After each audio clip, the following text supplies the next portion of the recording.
구약성경 느헤미야서 제5장 1절부터 13절 말씀입니다. 오늘 본문이 좀 많이 깁니다. 그런데 어디 구별할 수 있는 부분을 찾지 못하겠어요. 길지만 우리 한 목소리로 같이 읽으면서 말씀을 받기 바랍니다. 느헤미야서 제5장 1절부터 13절까지 우리 함께 읽도록 합니다. 시작.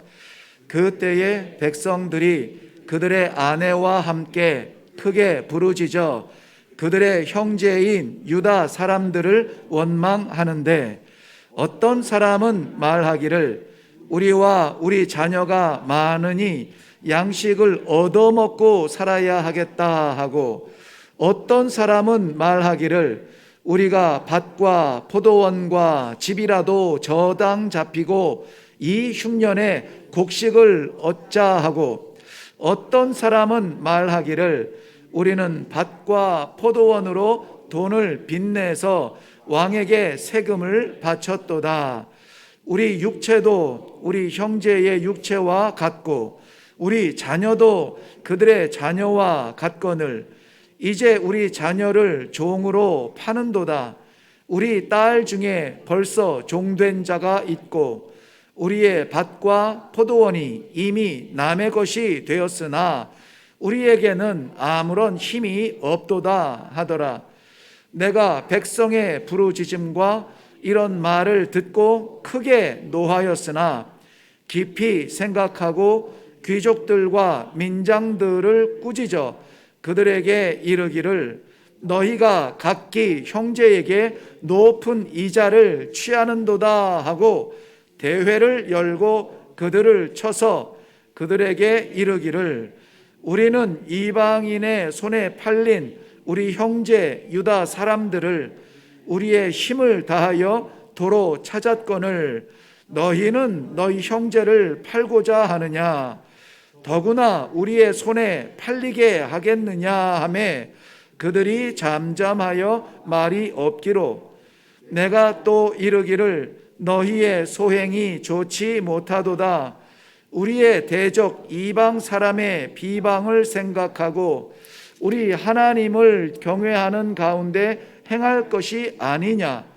나와 내 형제와 종자들도 역시 돈과 양식을 백성에게 구워 주었거니와 우리가 그 이자 받기를 그치자.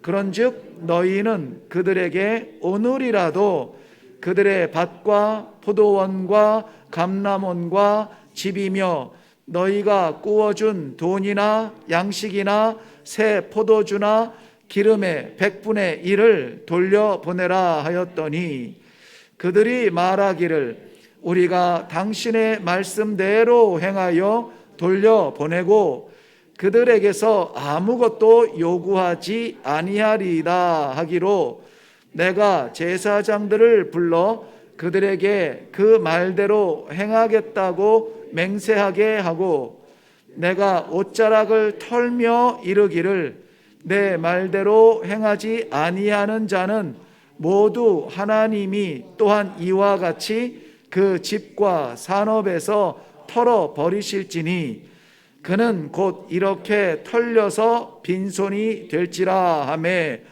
회중이 다 아멘 하고 여호와를 찬송하고 백성들이 그 말한 대로 행하였느니라. 아멘. 아멘. 우리 다시 한번 기도하겠습니다. 한순간도 놓지 아니하시는 아버지 하나님의 섭리하심이 오늘 저희를 이 말씀 앞에 두셨습니다.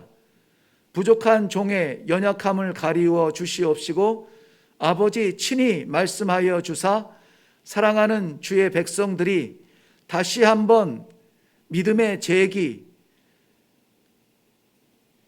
저희들의 삶의 재기, 어려운 가운데서 소망을 보는 재기의 역사를 나타낼 수 있도록 축복하여 주시옵소서. 감사드리며 예수님의 이름으로 기도하옵나이다. 아멘. 1950년 6월 25일 그날도 주일 새벽이었죠. 4시에 들린 포성과 함께 세계 지도에는 잘 보이지도 않는 이 작은 반도에 전쟁이 시작됐습니다. 손꼽을 겨를도 없이 남겨진 부산 구석만 남기고 온 땅이 밟혔습니다. 지금 이 시대는 이런 전쟁의 이야기, 특별히 우리 민족이 겪은 6.25, 8.15 해방에 관련하여서 이야기 나누는 것이 어려운 시대가 되었습니다. 아, 그거 나 아는데 또 그 얘기야. 지금은 이제 좀 밝은 얘기 해야지. 자꾸 그렇게 죽은 얘기하고 슬픈 역사만 되돌이해. 쉽게 전할 장소도 많지 않습니다. 그런데 분명히 그 일은 이 땅에서 일어났고 72년 동안 하루도 잊지 아니하고 그날의 그 기억 때문에 밤잠을 잘 이루지 못하는 우리의 어르신들이 아직 생존해 계십니다. 지금 우리가 이렇게 밝은 등불 아래 편안한 의자에 앉아서 마음껏 예배드릴 수 있는 이것은 거저된 것이 아닙니다. 순간도 긴장을 놓칠 수 없을 만큼 밥풀떼기 하나 제대로 먹지 못하고 하루를 보내며 총성 속에 싸워야 했던 그런 어르신들의 희생이 아니었다면 있을 수 없는 일입니다. 저는 하나님께서 특별하게 쓰셨던 20년의 그 시간들 때문에 개인적으로는 부모님을 마음껏 섬기지 못했던 그런 약점이 있습니다. 하나님께서 늦게나마 한국에서 사역할 수 있도록 길을 여셨고, 그래서 지금은 소천하신 아버님에 대한 그리움을 안고 어머니와 함께 지낼 수 있는 축복을 누리고 있습니다. 여전히 저희 장모님과 장인 어른은 강원도에 계셔서 그저 사죄하는 마음으로라도 한 달에 한 번은 꼭 찾아뵙고 인사를 드리려고 합니다. 교회에서도 양해를 해 주셔서 그날 그 시간만큼은 제가 마음껏 가서 인사드리며 시간을 보낼 수 있도록 양해를 해 주셨습니다. 도착하는 순간부터 제가 다음에 또 찾아뵐게요 하고 인사를 나누는 순간까지 저희 장인 어른은 옆자리에 저를 앉혀놓고 끊임없이 쉬지 않고 제 대답도 묻지 아니하시고 계속해서 하시는 말씀이 6.25 전쟁에 관한 일이었습니다. 거의 지금 저는 그 스토리를 다 외울 것 같고요. 그 현장에 있는 것 같고요. 그 포성이 들리는 것 같습니다. 그 말씀하실 때에 천사와 같은 얼굴이 돌변하여서 정말 전장의 현장에 있는 그러한 소대장의 얼굴로 변하면서 잠시 한 줄의 농담도 허용이 안 됩니다. 그도 그럴 것이 함께 생사를 함께하던 그 전우가 바로 옆에서 지금 가야 돼. 아내 조금 참자. 지금 가야 돼. 참자. 가야 한다니까 하고 적진을 둘러보기 위하여서 고개를 들었다가 포탄이 터지는 바람에 전우는 즉사하고 저희 아버님도 이 얼굴에 수류탄 파편을 아직도 품고 살아계시는 분입니다. 그러니까 처음에는 그게 좀 지루했습니다. 아, 또 한 얘기 또 하신다. 이제 외울 만해. 그 다음에 무슨 장면이죠? 그것까지 나올 만큼 익숙한데 듣고 또 들으면서 그 진지함 앞에 제 마음이 굴복했습니다. 그렇구나. 이 정신으로 그 자리를 지키지 않았으면 내가 오늘 와서 이렇게 안부라도 물을 수 없을 터인데 감사합니다. 감사합니다. 수고하셨습니다. 감사합니다. 정말 마지막 다음에 또 뵐게요 인사할 때까지 멈추지 아니하는 그 전쟁의 이야기, 그것은 실화였고 실전이었고 바로 이 땅에 우리의 어르신들이 겪은 전쟁이었습니다. 불과 72년 전입니다. 전쟁이 끝난 것까지 하면은 고작 69년 전입니다. 그렇기 때문에 우리 어르신들 가운데 여전히 그날의 포성 소리를 기억하고 그날의 참상을 바라보고, 저도 이 말씀을 준비하기 위하여서 6.25 전쟁과 그 결과에 대한 자료를 들여다보니까 정말 죄송하게 현실이었음에도 불구하고 이 자료 화면으로 올릴 수 없을 만큼 끔찍한 장면들이 너무나 많았습니다. 폐허가 된 그 서울의 모습들, 길거리에 깡통을 들고 서 있는 아이들, 넋을 놓고 하늘을 바라보는 그 여인들, 다 우리의 아버지고 우리의 어머니고 우리의 할머니이셨고 우리의 집이었습니다. 그 당시 남북한 인구가 약 3천만 명 정도 됐다고 해요. 그런데 그 가운데에서 직간접적으로 이 전쟁의 피해, 전사자라든지 이산가족이라든지 이러한 직간접적인 피해자들이 1,800만 명이라고 합니다. 그러니 전 인구의 60%가 어쨌든 고난을 당했던 전쟁. 우리 어렸을 때 많이 불렀던 대로 어찌 잊으랴, 어찌 잊으랴, 어찌 잊겠습니까? 우리 한국군 피해 죽은 전사자만 해도 62만 명입니다. 유엔군이 16만 명, 북한군이 93만 명, 중공군이 인해 전술로 인하여서 100만 명이 죽었습니다. 민간인이 250만 명, 이재민이 370만 명, 전쟁 고아가 10만 명, 전쟁 미망인이 30만 명, 이산 가족이 7천만 명. 이것이요, 전설의 고향의 이야기가 아니라 이 현장에 있던 분들이 지금도 살아있는 우리의 이야기라는 것입니다. 그런데 놀라운 것은 1962년부터 선포된 경제개발 제5개년 계획으로 인하여서 1985년도까지 한국은 한강의 기적이라는 이러한 세계에 어디에서 찾을 수 없는 그러한 기적을 일으키게 되는데요. 물론 그 독일의 세계대전 이후에 라인강의 기적을 그 이름 타이틀을 흉내냈지만은 그래도 한강의 기적은 비교할 수 없는 영광이었습니다. 어떻게 설명할 길이 없어요. 저도 경험을 해보지 않았기 때문에 물론 60년 초에 생일자들로 그 산업의 현장에서 수고한 우리의 동료들도 있습니다만은 표현할 수가 없어요. 그래서 한 줄기 줄로 그래프로 이렇게 설명해 드리겠습니다. 60년부터 시작한 저희들의 경제 개발 발전의 그래프입니다. 2007년도까지만 되어 있는데요.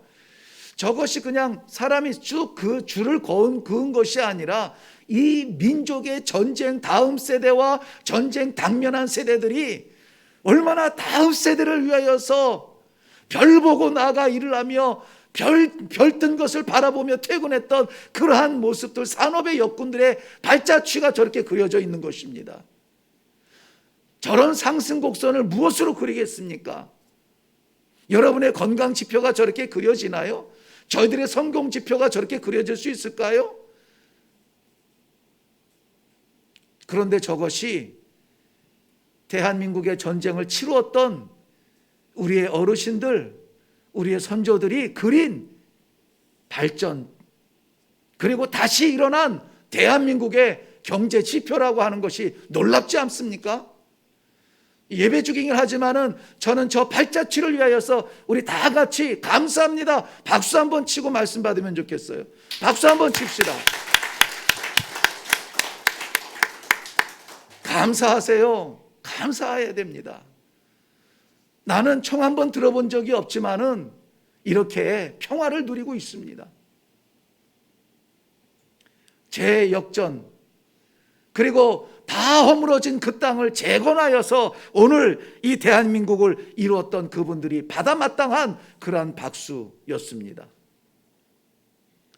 오늘 본문에 나오는 백성들은 이스라엘 백성들입니다. 하나님의 백성이라는 자부심이 있죠.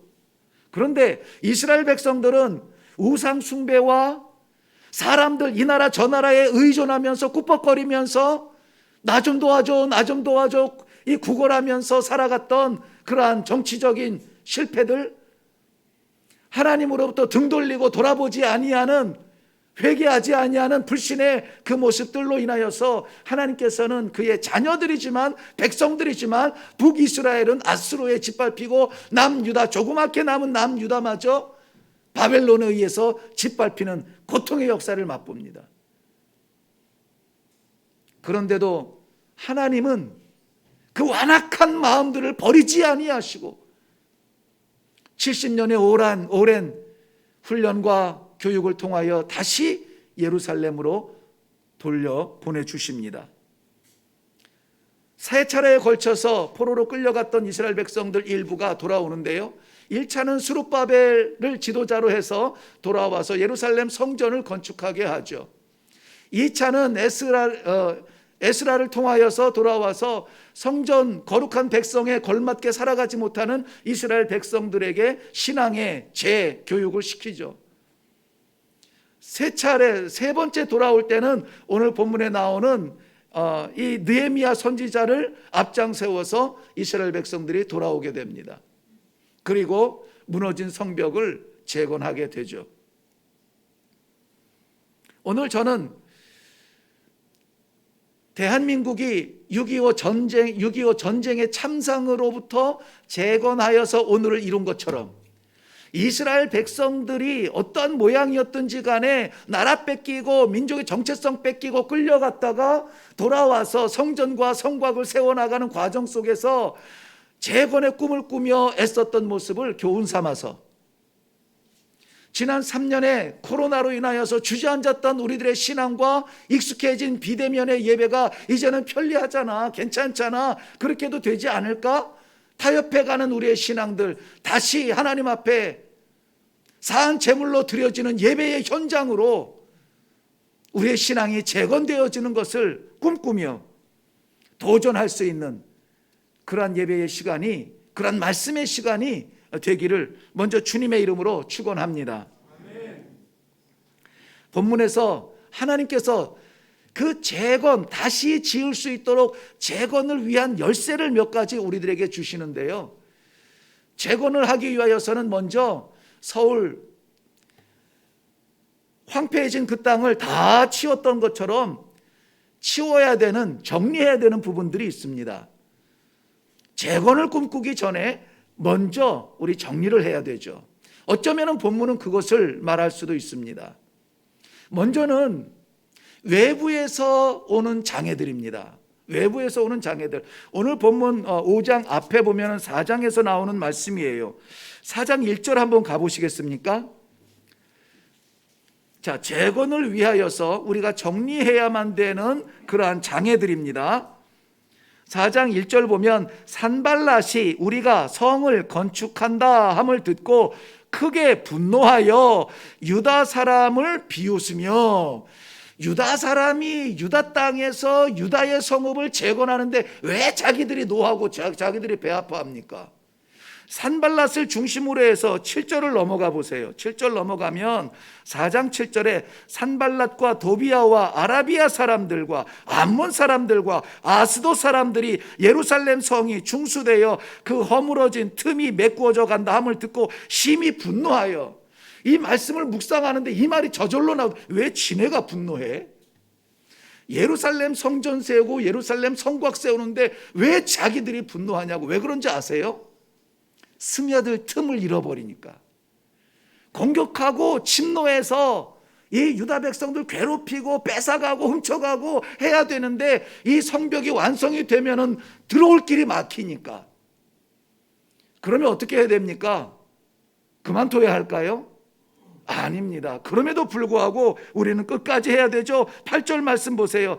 다 함께 꾀하기를 예루살렘으로 가서 치고 그곳을 요란하게 하자 하기로. 요란하게 한다는 말은 혼란스럽게 한다는 말이에요. 혼란스럽게 만들자. 왜 해야 돼? 그만해도 되잖아. 이제는 여기서 끝내자라고 좌절하게 만들자는 것입니다. 신앙의 회복도 다르지 않습니다. 여러분, 내가 이제는 정말 한번 말씀답게 살아보고 정말 이 코로나 시대를 통하여서 게을러졌던 부분 다시 한번 하나님 앞에 회개하고 제대로 한번 믿어보고, 집사면 집사답게, 권사면 권사답게 기도하고, 장로면 장로답게 교회를 사랑하고 한번 해봐야지. 작정해 보세요. 결단해 보세요. 그러면 장애가 옵니다. 반드시 방해가 옵니다. 무뎌지게 만들고 게으르게 만들고 그 틈을 메꾸지 못하도록 만듭니다. 누가? 사탄이요. 교회 이 신앙의 공동체를 치고 들어오려고 얼마나 치밀하게 그 틈새를 잘하는지 몰라요. 정말 하나님 뜻대로 살아보겠다고 작정해 보세요. 이런 방해가 일어납니다. 자, 이러한 외부의 침략들이 보여지고 느껴지고 하면은 어떻게 됩니까? 아이고, 안 하려고 했는데 괜히 시도했네. 포기합니까? 아니잖아요. 우리는 다시 한번 마음을 가다듬습니다. 힘을 합합니다. 그리고 싸워서 이기게 됩니다. 막습니다. 기도합니다. 큰일 났다. 기도합니다. 큰일 났다. 모여 예배 드립니다. 말씀 묵상합니다. 그래서 이기게 되죠. 이 당시에도 외부의 침략에 대해서는 대책이 섭니다. 느헤미야를 통하여서 세워진 대책은 뭐냐면은, 외부의 침략이 이렇게 오니까는 어떻게 하면 될까요? 방어를 잘해야죠. 그래서 농사를 지러 가도 한 손에는 호미, 한 손에는 방패를 쥐고, 일을 하러 갈 때에도 한 손에는 도구를 잡고 다른 쪽에는 칼을 차라. 다른 옆구리에는 칼을 차라. 그리고 이 그룹은 낮에 일하고 이 그룹은 밤에 일해라. 이 그룹이 일할 때는 이 그룹은 경계를 서고, 이 그룹이 일할 때는 이 그룹이 경계를 서고, 지혜가 생기고 그것을 막아내고 이 성은 완성을 시키게 됩니다. 문제는 뭐냐면 외부에서 몰려드는 이런 외적 요인이에요. 요인은 문제가 안 돼요. 정말 심각한 문제는 이 내면에서 나타나는 내부의 장애입니다. 오늘 5장에서 나오는 이야기들은 전부 이 내면에서 나타나는 장애물들을 설명하고 있습니다. 한번 볼까요? 1절 한번 봅시다. 5장 1절입니다. 그때의 백성들이 그들의 아내와 함께 크게 부르짖어 그들의 형제인 유다 사람들을 원망하는데, 이렇게 되어 있습니다.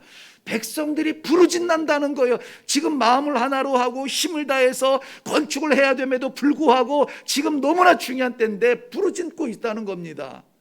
안타까움에 가슴치며 눈물을 흘리고 있다는 겁니다. 누구를 향해서?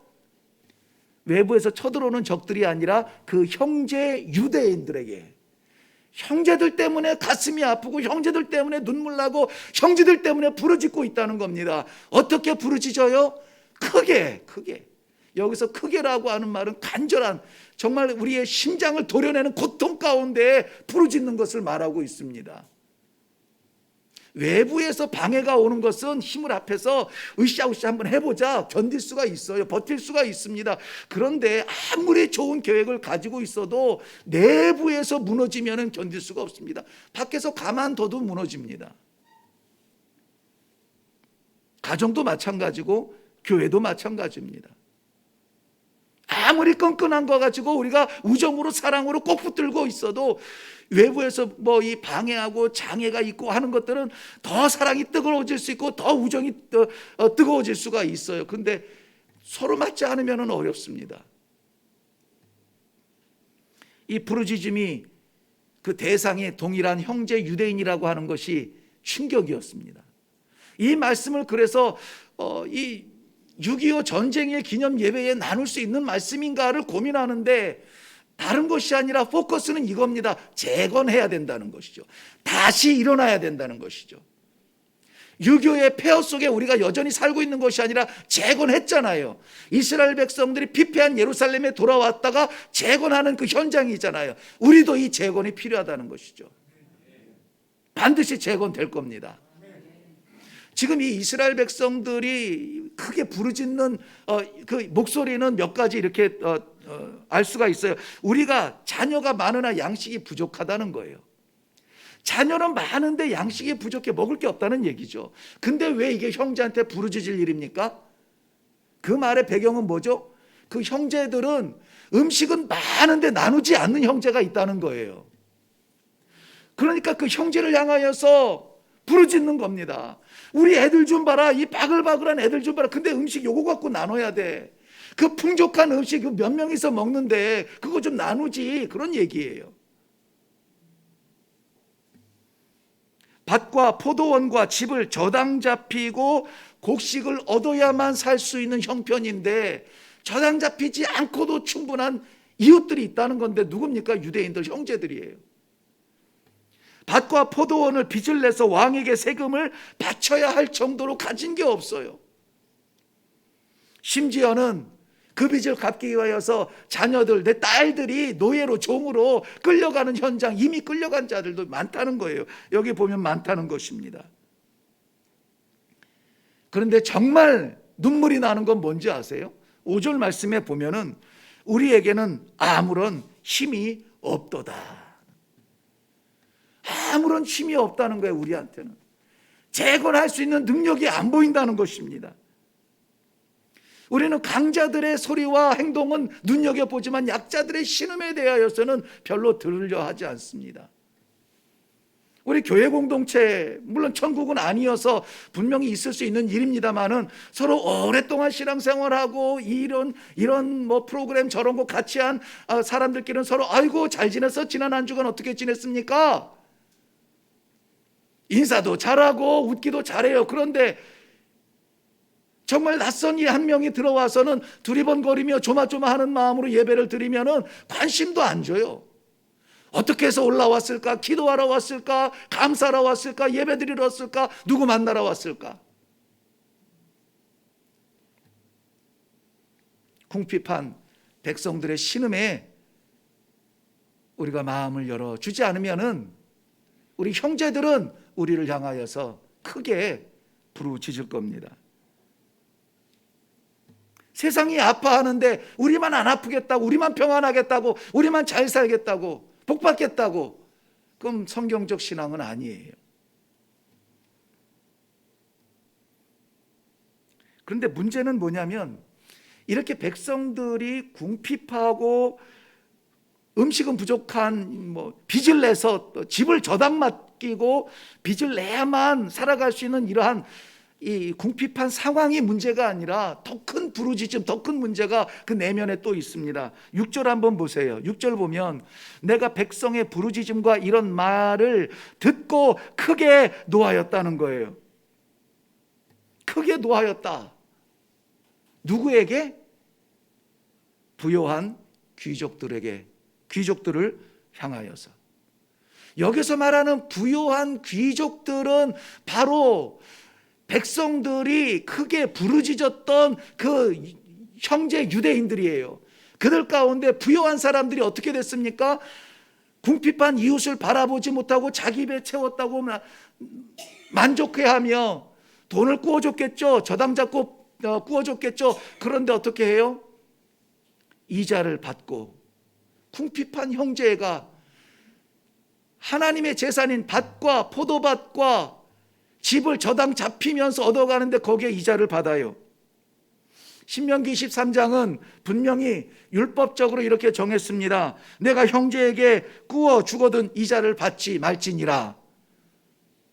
이자를 받지 말지니라 그랬어요. 근데 이 당시에 이미 100분의 1이 정한 이자고, 오늘 말씀에 보면은 높은 이자, 7절 말씀에 보세요. 7절 말씀의 배경을 보면은 그 이자가 높다는 거예요. 높은 이자로 인하여서 허덕이고 본인들은 더 채우고, 채우는데 더 채우고. 지금이 평상시가 아니거든요. 지금은 힘을 합하여서 재건을 하여서 예루살렘 성벽을 쌓아야 되는 그러한 재건의 시절인데 함께 마음을 합하여서 나누고 베풀지 못할 망정 자기의 입속을 채우면서 평안하다고 말하는 그들을 향한 분노가 느헤미야에게 있었다는 거예요. 느헤미야의 분노는 하나님의 아픔이에요. 하나님의 분노입니다. 이것은 귀족들을 향한 책망이며 안타까운 분노의 모습입니다.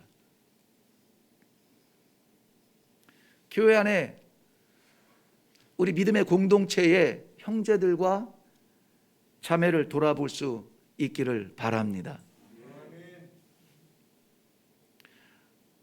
지금 우리는 어려운 시기를 살고 있습니다. 3년 가까운 시간 코로나로 인하여서 예배의 형태가 무너졌고 또 비대면이 편안해졌고 이것도 괜찮아.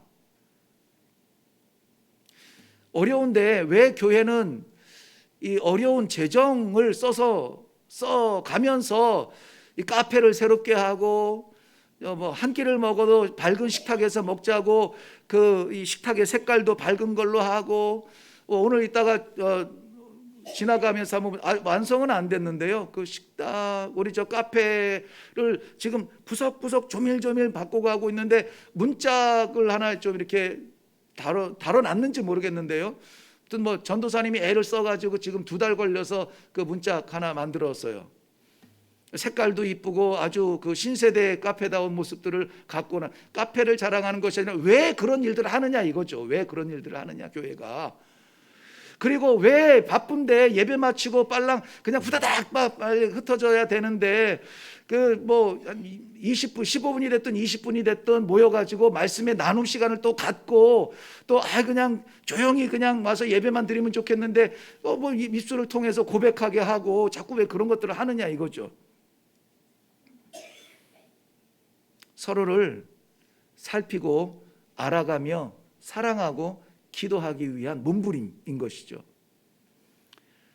우리 형제 자매는 도대체 어떤 믿음으로 이 신앙을 지키고 있을까? 어떤 기도 제목으로 씨름하고 있을까? 우리의 사랑의 지경이 넓어지고 이해의 영역이 넓어지고 뻗을 수 있는 그 거리가 좀 멀어졌으면 좋겠다는 거예요. 나로 여기 안에다가 감춰놓지 말고 이건 복음의 기본 정신이 아니라고요. 복음은 이 안에서 터져야 되는 거예요. 내가 사는 것이 아니라 나를 통하여서 누군가를 살리고 알지 못하는 이방 민족까지 살릴 수 있는 것이 복음의 정신이라는 것이죠.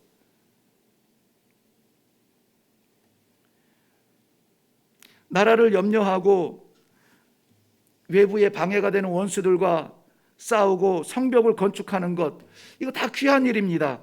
그런데 백성들의 부르짖는 그 소리를 들을 수 있는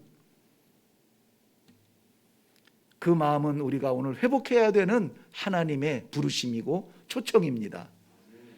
느헤미야의 권면은 아주 단순하고 단호합니다. 뭐냐면 저당 잡은 것 있어? 돌려줘. 볼모로 잡은 종이 있어? 돌려보내. 오히려 이자 받으려고 했던 것들이 있다면 오히려 100분의 1 쳐서 돌려보내. 그걸 저당 잡고 그것을 이자 받고 하는 귀족들은 그거 없이도 살지. 그런데 궁핍한 백성들은 그거 없으면 못 살아. 그거 빼앗아서 네 배 채우지 말라는 겁니다. 세상에 잠시 허락된 우리 육신의 가정, 우리 가족들을 위해서도 우리는 최선을 다합니다. 하물며 우리 이 믿음의 형제 자매들은 복음으로 하나가 되어서 하나님의 나라에 영원한 예배를 드릴 영원한 식구 아닙니까? 우리를 서로 살피고 우리를 서로 도와주고 우리의 연약함을 세워주는, 거기에서 우리가 정리되지 않으면은 여전히 우리의 과거, 우리의 욕심, 나 중심의 그러한 신앙에서 짓는다면 하나님의 그 사랑의 교회는 세워지기 어렵다는 것이죠. 그런데 너무나 감사한 것은 뭐냐면 이 재건의 시작을 위해서 안팎의 이러한 숙제들을 발견하게 하시고 그것을 치워라, 해결해라. 듣는 것에서 멈추지 말고 정말 잡은 거 있으면 놔주고, 얻은 거 있으면 베풀어 주고, 쥐고 있는 것 있으면 풀어 주어라. 그렇게 해라 라고 권면을 하는데요. 그러면 손해볼 것 같은데요. 놀라운 말씀이 뭐냐면 오늘 이 15장 1절은 시작은 이렇게 시작해요. 크게 부르짖으면서 시작을 합니다. 그런데 오늘 13절 이 말씀을 끝날 때는 어떻게 끝났냐? 찬송하며 끝납니다. 그렇게 했더니 찬송하며 끝난다는 것이죠. 13절 한번 가볼까요? 하반절 보세요. 하반절, 회중이 다 아멘하고 여호와를 찬송하고 백성들이 그 말한 대로 행하였더라. 말씀을 받고도 행치 아니하는 그러한 사람은 듣기만 하고 머리만 채우고 이해되고 깨달아졌어로 만족하는 사람은 어떻게 된다고 합니까? 옷을 털어버리듯이, 먼지를 털듯이 털겠다는 겁니다. 옷에 붙어있다고 옷이 아니에요. 털어버리면 날아가는 겁니다. 그런데 하나님께서는 이 아름다운 회복을 기대하시고 재건을 바라보시며 우리들에게 그 숙제를 주십니다. 다음 세대가 아니라 바로 우리가 재건해야 돼요. 어떻게 재건합니까? 부르짖는 그 현장을 털어버리고 어떻게 결론 내린다고요? 아멘으로 받아들이고 찬송하며 나아가고 행함으로 말미암아, 그 말씀 주신 대로 행함으로 말미암아 재건의 역사를 기록하는 것입니다.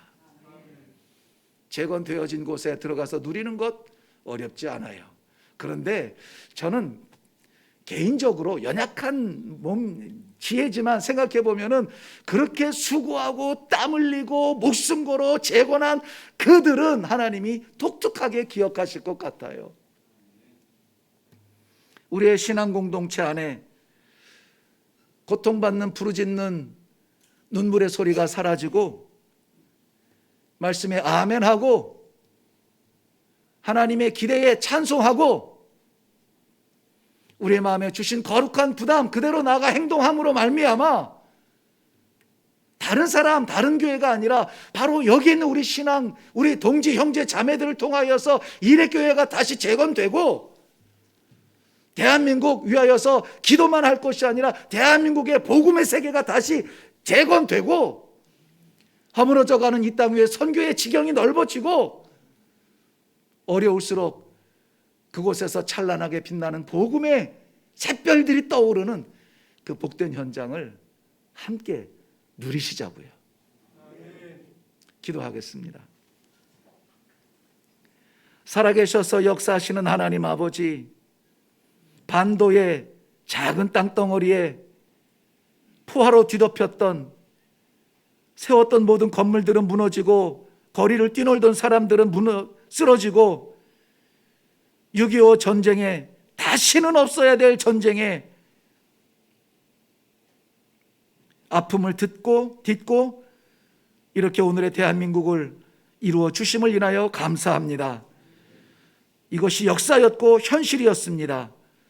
이스라엘 백성들 끌려갔다가 돌아와 다시 재건의 꿈을 꾼 것처럼 오늘 사랑하는 주의 백성들에게 신앙의 재건이 일어날 수 있도록 이 말씀을 주신 것 감사합니다. 약속대로 이루어 주시어서 우리 신앙의 공동체 함께 드리는 모든 성도들이 아멘으로 화답하고 찬송으로 영광 올려드리며 행동하는 믿음으로 하나님을 기쁘시게 하는 그 재건의 현장에서 새겨지는 이름들이 되게 하여 주시옵소서. 받으실 줄로 믿사옵고 예수님의 이름으로 기도하옵나이다.